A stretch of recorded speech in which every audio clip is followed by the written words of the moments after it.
Hello नमस्कार मित्रों, जय हिंद।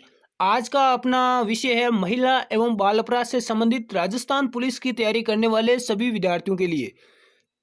तो इसमें हमने बहुत सारे चैप्टर पहले कवर करते हुए आगे बढ़े, जिसमें हमने बहुत सारे प्रश्नों को कवर किया। जो विद्यार्थी पहली बार आ रहे हैं और राजस्थान पुलिस की तैयारी कर रहे हैं, यानी जिनको राजस्थान पुलिस की नौकरी लगना ही है, तो वो अपने चैनल की प्लेलिस्ट में जाएं और वहाँ पर प्लेलिस्ट के अंदर महिला बाल अपराध का एक अलग से एक चैप्टर बनाया गया है। उसमें सारे वीडियोस डाले गए हैं, तो वो संपूर्ण वीडियो देखें और अपने जो ये 10% आने वाले हैं इनको कवर कर लें, क्योंकि इनसे 12% जाने की कोई संभावना नहीं है। बात रही अपने उन सभी प्रश्नों की पीडीएफ की, जितने भी हमने टेस्ट सीरीज कवर किए उनकी हमें पीडीएफ चाहिए जिन विद्यार्थियों को, तो वो हमारे टेलीग्राम ग्रुप से जुड़ जाएं। आज उसका लिंक नीचे डिस्क्रिप्शन बॉक्स में दे दिया जाएगा, व्हाट्सएप ग्रुप में जुड़ जाएं। फिर भी यदि आपको कोई समस्या होती है तो हमारा नीचे हेल्पलाइन नंबर है, व्हाट्सएप नंबर, इस पर आप व्हाट्सएप पर एसएमएस करें और राजस्थान पुलिस महिला और बाल अपराध की पीडीएफ ये नाम लिखें तो आपको पीडीएफ तुरंत उपलब्ध करवा दी जाएगी।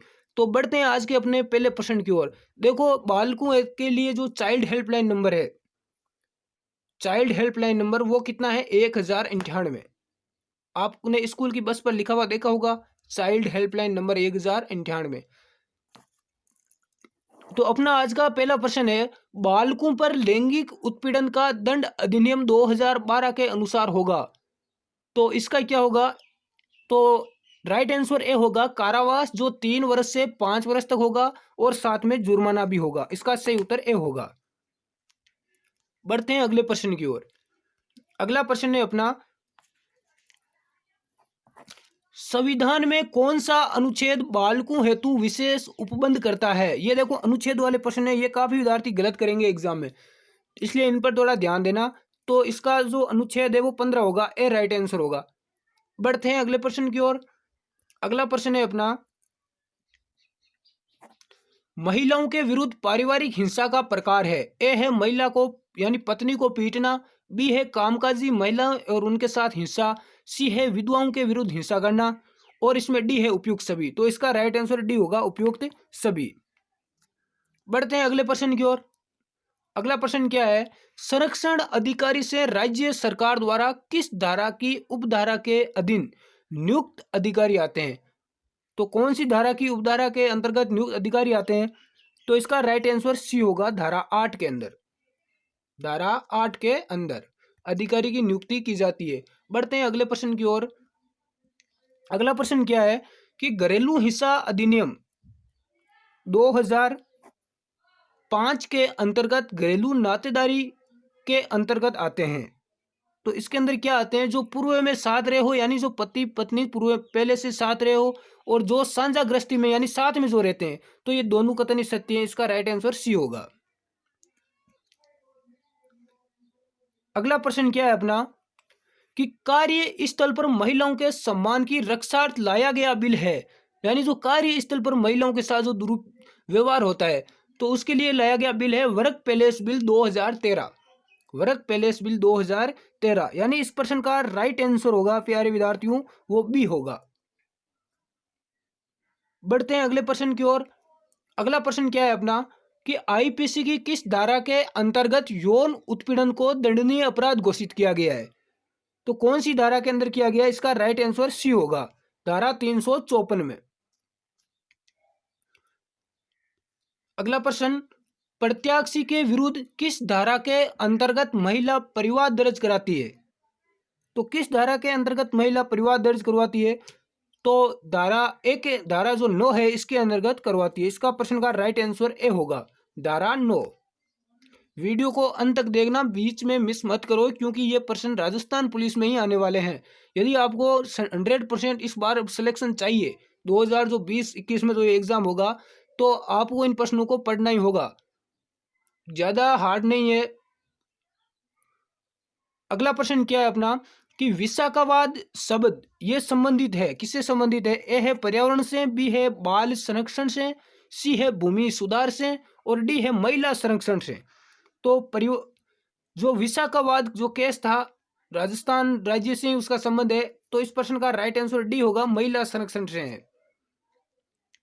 हम इससे रिलेटेड बाद में विशाखावाद जो केस है इससे संबंधित अलग से एक वीडियो बना देंगे आपके लिए, जिसमें पूरी डिटेल के साथ हम उसमें जानेंगे। और जो पोक्सो एक्ट है, वर्क पैलेस बिल है 2013, जो मेन जो है जिनसे प्रश्न आने की ज़्यादा संभावना, उन पर हम डिटेल से वीडियोस बनाएंगे आगे। तो इसका भी आप ध्यान रखना। चैनल को सब्सक्राइब कर लिया करो, जो बेल आइकन दबा दिया करो, ताकि आने वाला वीडियो आपको सबसे पहले मिल जाए। बढ़ते हैं अगले प्रश्न की ओर। अगला प्रश्न क्या है अपना कि जम्मू कश्मीर में घरेलू हिंसा से महिलाओं का संरक्षण अधिनियम 2005 कब से प्रभाव में आया? यानी कि ये पहले जम्मू कश्मीर में लागू नहीं होता था, तो ये प्रभाव में जम्मू कश्मीर में कब से लागू हुआ? तो इसका राइट आंसर क्या होगा? इसका सही उत्तर ए होगा, 31 अक्टूबर 2019 को आया था। और इस प्रश्न को स्टार लगा लेना आप, यानी कि अच्छी तरह से रट लेना, चाहे लिख लेना, चाहे कुछ भी कर लेना। ये प्रश्न आपको एग्जाम में छपा मिलेगा है जैसे कि जैसे कि जम्मू कश्मीर में घरेलू हिंसा से महिलाओं का संरक्षण अधिनियम 2005 कब से प्रभाव में आया था? तो ये 31 अक्टूबर 2019 में आया था। ये करंट से रिलेटेड प्रश्न है। अगला प्रश्न क्या है? अगला प्रश्न है अपना कि घरेलू हिंसा अधिनियम 2005 अधिनियम की धारा 125 से संबंधित है। ए है आवास व्यवस्था से, बी है गुजारे भत्ते, सी है संरक्षण अधिकारी, डी है सजा के प्रावधान। तो इस प्रश्न का राइट आंसर क्या होगा? तो इसका राइट आंसर बी होगा, गुजारे और भत्ते। बढ़ते हैं अगले प्रश्न की ओर। अगला प्रश्न क्या है? घरेलू हिंसा अधिनियम 2005 की किस धारा में संतान की अभिरक्षा का आदेश है? ए है धारा 21, बी है धारा 23, सी है धारा 19 और डी है धारा 24। तो इस प्रश्न का राइट आंसर ए होगा, धारा 21 के अंदर। अगला प्रश्न, दहेज निषेध अधिनियम 1961 में संशोधन कब किया गया था? बहुत ही अच्छा प्रश्न है। तो 1961 में संशोधन 1984 में किया गया था। इसका राइट आंसर डी होगा। अगला प्रश्न क्या है अपना? महिलाओं में प्रसूति सहायता की व्यवस्था संविधान के किस अनुच्छेद में की गई है? तो ये अनुच्छेद 42 में की गई है, 42 में। राइट आंसर ए होगा। बढ़ते हैं अगले प्रश्न की ओर। अगला प्रश्न क्या है अपना कि अंतर्राष्ट्रीय महिला दिवस किस वर्ष से मनाया जा रहा है? देखो, इस प्रश्न पर हम पहले चर्चा कर चुके हैं अंतर्राष्ट्रीय महिला दिवस के बारे में। और मैंने एक पहले प्रश्न भी पूछा था कि जो 8 मार्च को अंतर्राष्ट्रीय महिला दिवस मनाया जाता है। जिस भी विद्यार्थियों ने यहाँ तक अपना ये वीडियो देखा है, वो विद्यार्थी इस प्रश्न का उत्तर हमें कमेंट में देंगे। इससे हमें ये पता चलेगा कि कौन कौन विद्यार्थी जो रेगुलर अपना ये वीडियोस देख रहे हैं, अपनी क्लास से जुड़े हुए हैं। इस प्रश्न का उत्तर आप कमेंट में देना कि अंतर्राष्ट्रीय महिला दिवस किस वर्ष से मनाया जा रहा है, और उन्हीं विद्यार्थियों को ही वो पीडीएफ उपलब्ध करवाई जाएगी।